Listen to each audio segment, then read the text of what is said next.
Section 2.1, Part 2. In the first half of this lesson, we looked at how to simplify expressions. In this half, we're going to look at ways in which we can use expressions to help us solve problems. So for our first task, we're going to do two tasks in this video. The first one is talking about Carlos here. Carlos dropped the phone he had received for his birthday and broke the screen. He knows he has to pay for the replacement himself and does some research to find the least cost. He is trying to decide between two stores offering different deals on the same priced phone. So here in store A, he can buy the phone and get a rebate later. In store B, he can buy the phone with a discount now. So he has to debate between the two stores. So again, the price of the phone is the same. One offers a rebate later and one has a discount now. So here we're going to look at one of these possible stores, an algebraic expression that represents Carlos buying his replacement at store A to buy the phone and get a rebate later is 1.05 p minus 50. So we're looking at this guy right here. Okay, so for part A, we want to write what is the coefficient 1.05, the variable p, and the term 1.05p represent in this situation. So this is really a three-part question. We're looking for what does this represent, the 1.05, what does the p represent, and what does the whole 1.05p represent. Okay, so each piece, the two pieces together, and then the whole thing as a whole. So you may not have seen pricing look like this, the 1.05p, the 1.05, but where this comes from is that idea of tax. We know with every purchase, there's a sales tax, right? In the state of South Dakota and the nation, there's a sales tax. So tax, if you remember from previous lessons, is normally written as a percentage. For example, in this case, since that's 1.05, I'm going to use 5 as the percent. So it's normally as a percent, and again, percent means per 100. So 5% is the same as 5 per 100, which 5 divided by 100, if you're not sure, 5 per 100 is 0.05. Oh, sorry, 0.05. Okay, so to figure tax, from a previous section, to figure tax, you take the price of your item. So let's say I'm buying a bottle of pop. I take the price of the pop, okay, so the price of the pop plus the sales tax times the price of the pop. Okay, and that will give me the total. But if we look at these in terms of variable, if I let P be the price of the pop, P plus 0.05p, these are like terms. I've got 1p here and 0.05p there, so when I add them, I get 1.05p. Okay, so this 1.05 that we talked about up here, this 1.05 is the cost multiplied times the tax. Okay, so it's the sum of 1 plus that tax rate. So the 1.05, okay, is the tax added. And that would be a 5% tax. Okay, so that's actually the easiest way to calculate tax.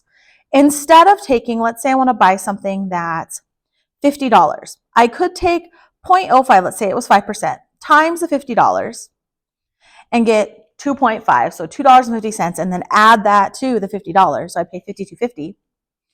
Or I can do it all in one. I can take the 1.05 times 50. Still gets me the same price. Okay, it's still going to be $52.50, but I was able to do that all in one multiplication instead of that addition. That's just a quick way of dealing with tax. So instead of just the tax rate, it's 1.05 to include the price of the item. So the 1.05 is the tax added, that 5% tax. Okay, so we got this first part done. What do the coefficient 1.05? The 1.05 is the tax. Next part, the variable P. Well, the P in this situation was the price of my pop. Price. So the P would be the cost or price, cost of the phone. Oh, we better put, let's change that. P is the cost of the phone.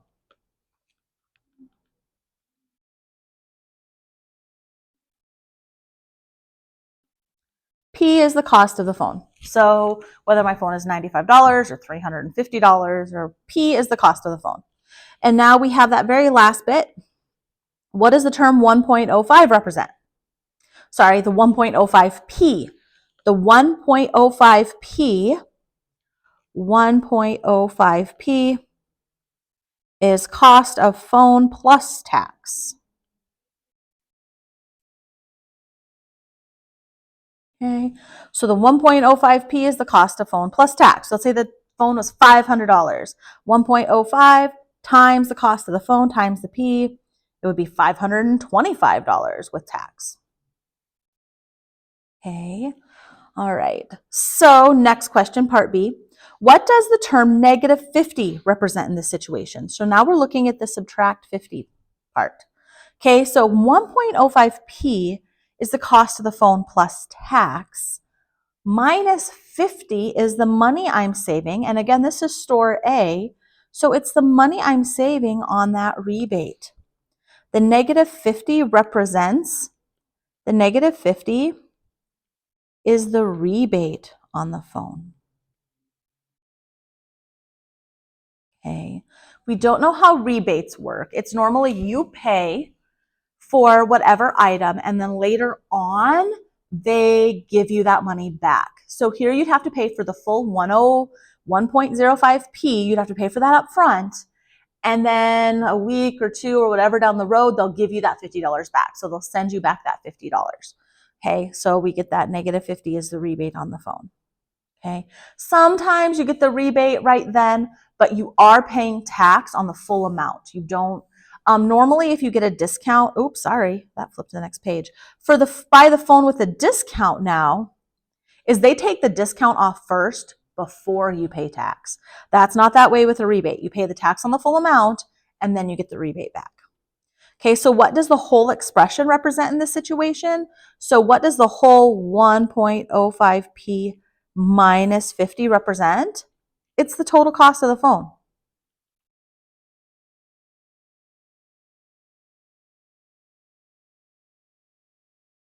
Okay, to you, it's that total cost of the phone. Okay, so it'd be the price of the phone times tax minus the rebate. So the 1.05P minus 50 is that total cost of the phone. So again, this expression can now be used. Since I have this expression, I can look at what's it going to cost me if the phone's $900? What's it going to cost me if the phone's $30? Because I can just then type in 1.05 times, let's do the $500 phone, minus the $50 rebate. It's going to cost me $475, as opposed to if my phone was $350 minus the $50 rebate, it'd be $317.50. So I can calculate how much money do I need out of pocket to cover this. Okay, how much is this phone actually going to cost me? Okay. All right, task 2. Here we're going to look at the store. We have Keely buys a total of 44 ounces of apples and grapes. Let A represent the weight in ounces of apples Keely buys. Okay, so we want to explain for part A. So here we have, it's this situation over here. Okay, we have apples, which are $2 per pound, and we have grapes, which are $1.50 per pound. Okay. One thing to notice, you always want to look when you have units. Here we're talking about ounces of apples. Here we have pounds. So our units don't match. So we're going to have to deal with that at some point in this problem, that those units don't match. They charge you per pound, and I'm buying, I know how many ounces I'm buying. So for part A, so we're buying both apples and grapes. We want to explain why 44 minus A is an expression for the weight of grapes in ounces. Okay, so first of all, we have to figure out where the heck does this guy come from? Well, the 44 ounces is in my problem right there. Keely buys a total of 44 ounces of apples and grapes. So that's all together. So I'm going to go ahead and I'm going to write what's called a verbal model to help me make sense of this. So we're going to look at a verbal model. Okay, what a verbal model is, it's basically the transition between words and equations. It's a mixture between words and equations. So I'm going to look at a verbal model. So 44 ounces total of apples and grapes. So this tells me that the ounces of apples, so the ounces of apples plus the ounces of grapes has to equal 44 because we got 44 ounces total of both. They say to let A represent the weight in ounces of apples. So this ounces of apples is A. A plus ounces of grapes equals 44. So the problem says, explain why 44 minus A is an expression for the weight of grapes in ounces. So we're going to look at this weight of grapes in ounces. A plus ounces of grapes equals 44. If you remember from 8th grade math, if I want to get this guy by itself, I need to get rid of this adding A. So to get rid of an adding A, I have to subtract A from both sides. So the ounces of grapes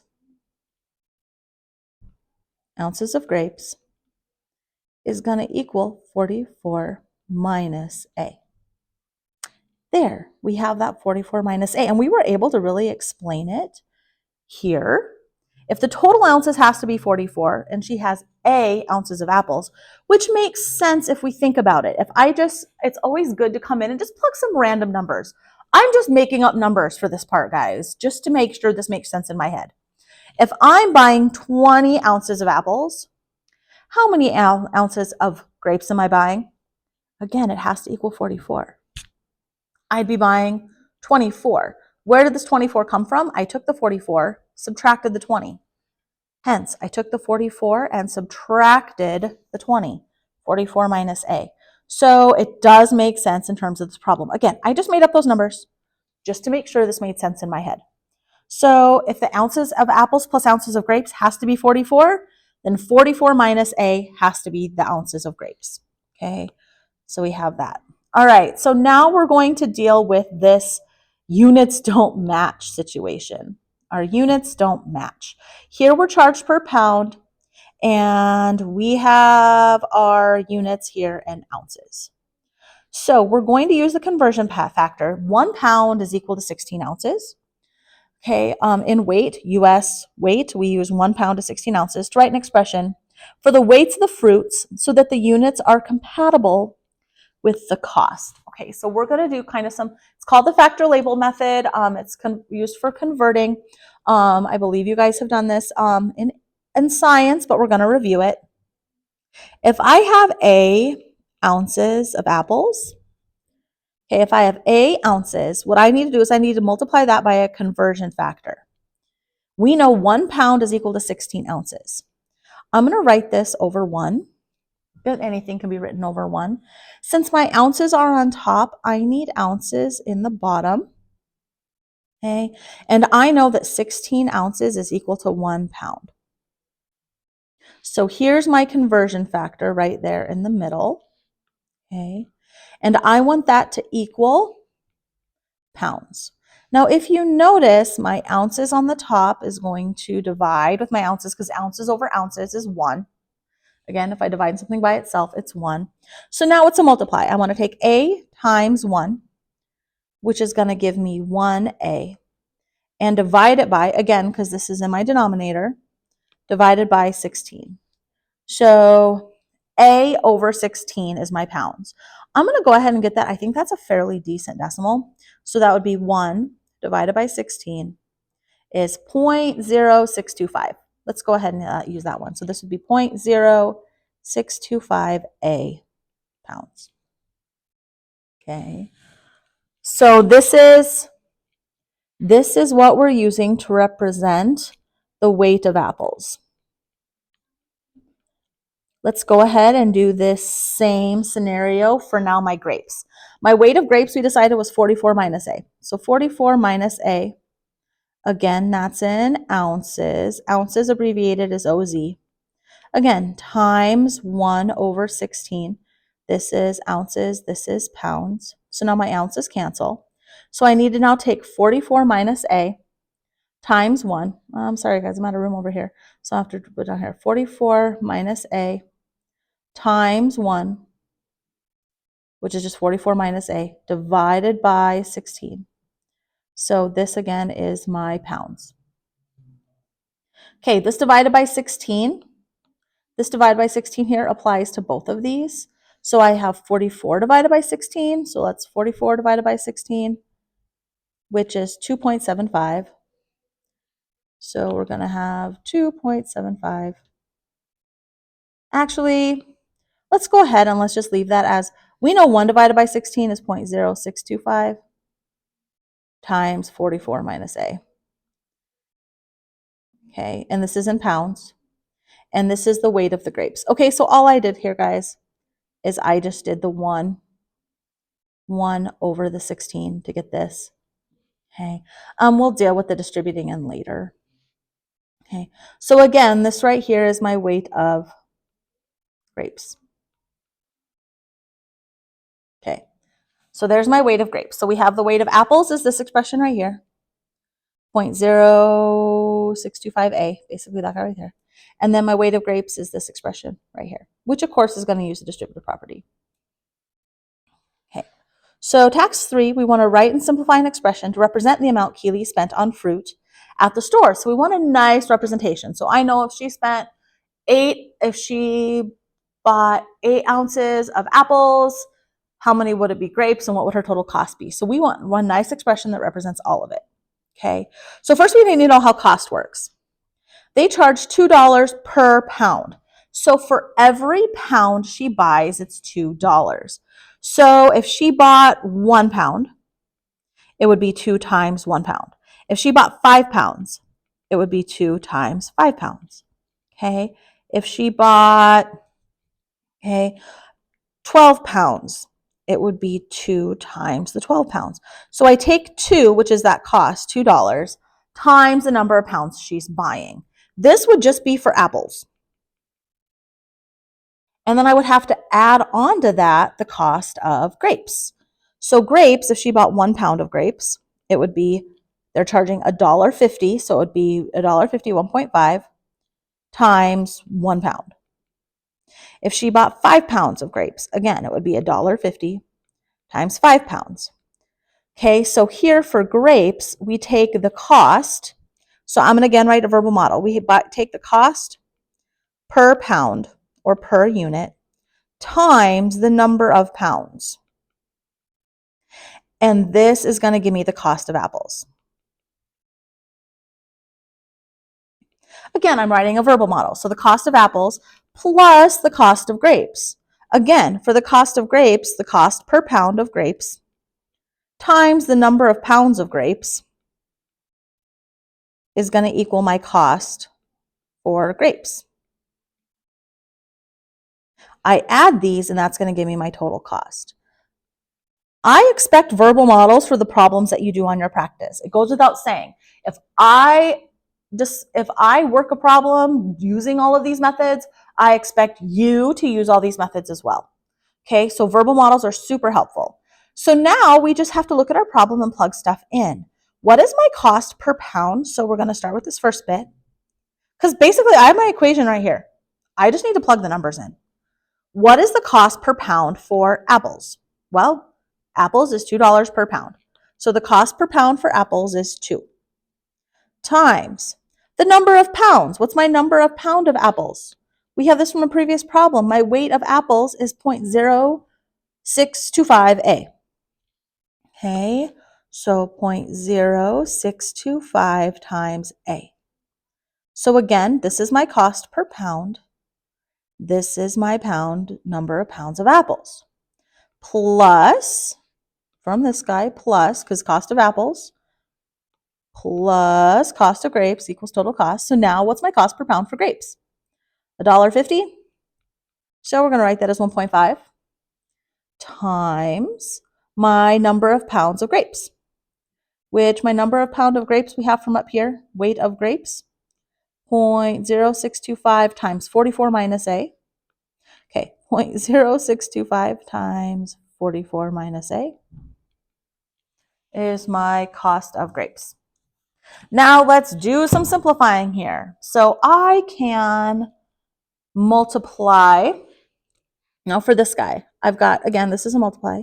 So I can take 2 times the 0.0625 times A. So 2 times 0.0625 is 0.125. So I'm going to have 0.125A plus, okay, now here for this guy, I've got 1.5 times 0.0625 times 44 minus A. Okay, so order of operations, I'm supposed to do in parentheses first. There's nothing I can do with that. So next we're going to go ahead and we will distribute this. Okay, I haven't done anything with my 1.5. He's just tagging along. I need to take 0.0625 times 44. Okay.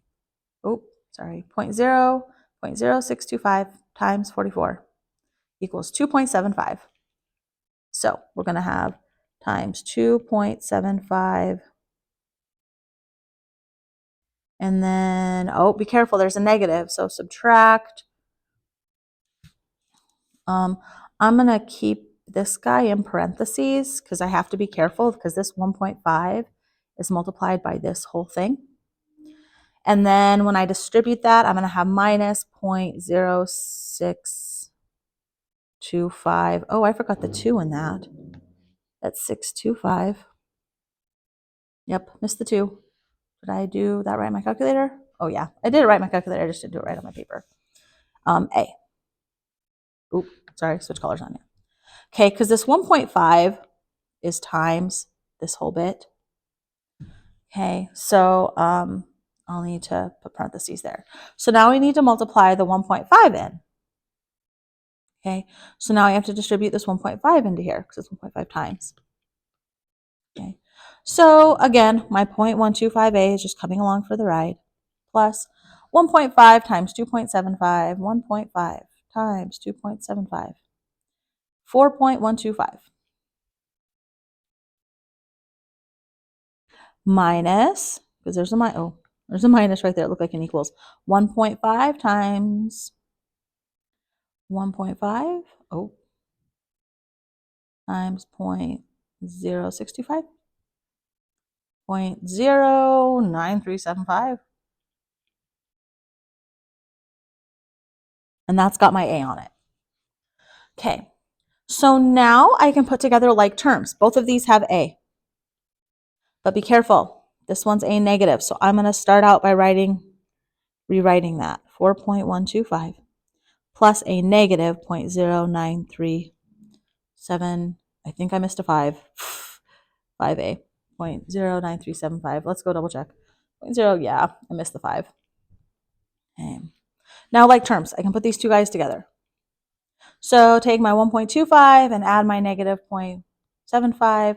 So in my calculator, I can actually come up. If I arrow up, up, up, up, up, I can grab my 0.031. Oh, maybe not. Oh, yeah, it's 0.125. Grab that. Enter. And then we want to subtract the 0.09375. Enter. And we get 0.03125.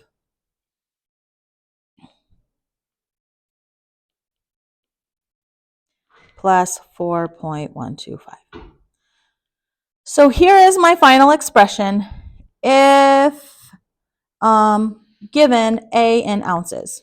So given A in ounces. So if I know how many ounces of apples I'm getting, I can actually figure out my total cost. I don't need to figure out the number of grapes. I don't need to do all of that work. I have this expression that can do it.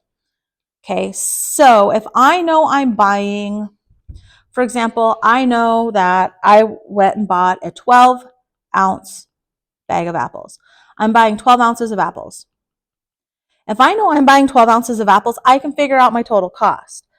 All I have to do is plug 12 in there for A, and it'll figure out how much this is going to cost me. Okay. I don't have to figure out the number of ounces of grapes. I don't need to figure out all of that. This saves me all of that in between. Okay. All right.